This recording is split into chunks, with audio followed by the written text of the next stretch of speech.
Assalamualaikum warahmatullahi wabarakatuh. Alhamdulillahirabbil alamin wassalatu wassalamu ala asyrafil anbiya'i wal mursalin wa ala alihi washabbihi wa man ittaba'a sunnatahu ila yaumil wa ba'du. Ya ayyuhallazina amanu taqullaha haqqa tuqatih wa la tamutunna illa wa antum muslimun. Sahabat-sahabat seiman yang dirahmati Allah Subhanahu wa taala, ketemu kembali kita di channel John Pamil Official yang berisi konten-konten kajian tentang akidah.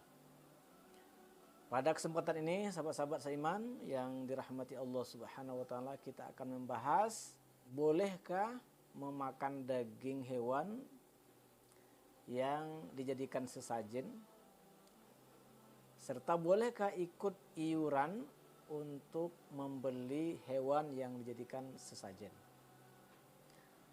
Nah, sahabat-sahabat seiman yang dimuliakan Allah Subhanahu wa taala, di sebagian masyarakat kita masih banyak yang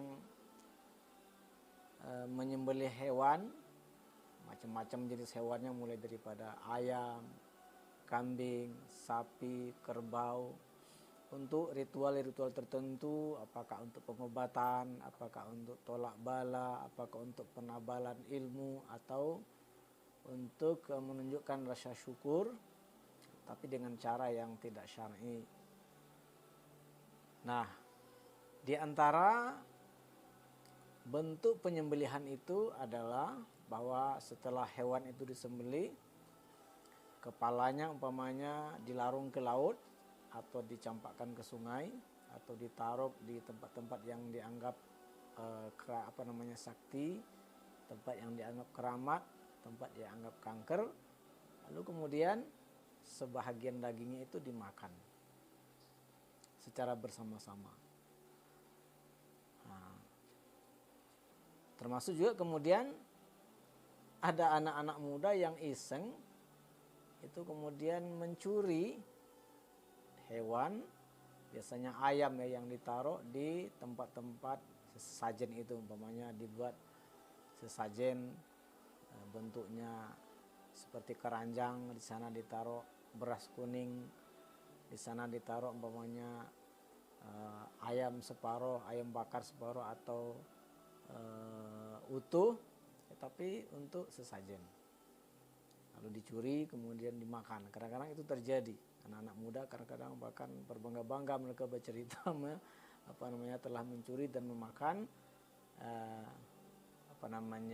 hewan-hewan yang dipersembahkan untuk sesajen tersebut. Nah, dalam hal ini bagaimana sesungguhnya hukumnya? Boleh enggak?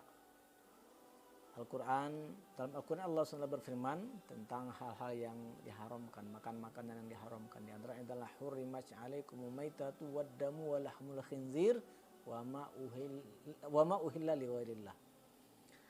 Diharamkan kepada kalian, maksudnya kepada orang-orang Islam, untuk memakan, yang pertama adalah bangkai, yang kedua adalah darah, yang ketiga adalah babi, nah yang keempat adalah wama uhilla bihi li ghairillah, yaitu binatang yang disembelih untuk selain Allah Subhanahu wa taala. Kata para ulama, ada dua maksud daripada ungkapan wama uhilla li ghairillah itu.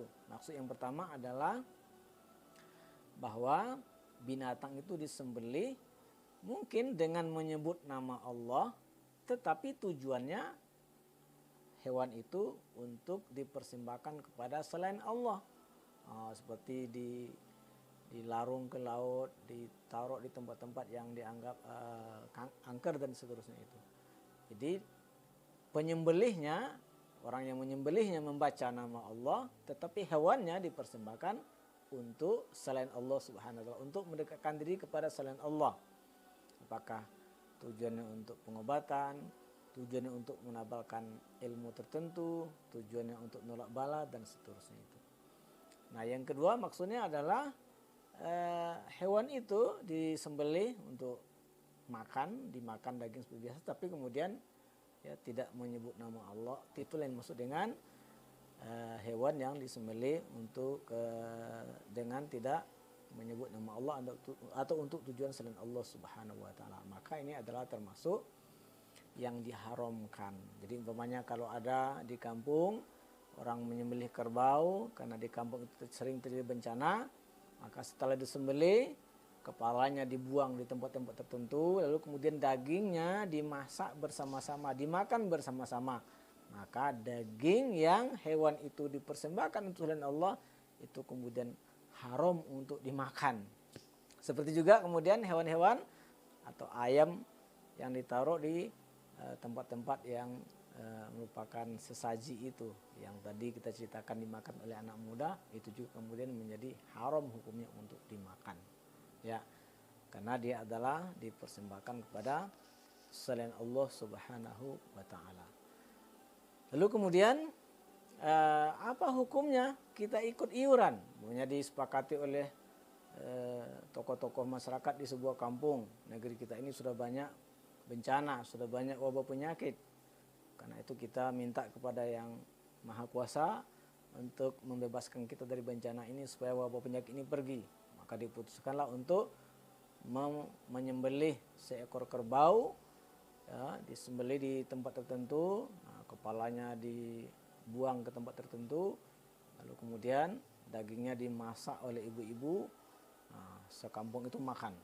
Maka kemudian ditetapkanlah umpamanya iuran satu keluarga ya sekian puluh ribu dan seterusnya.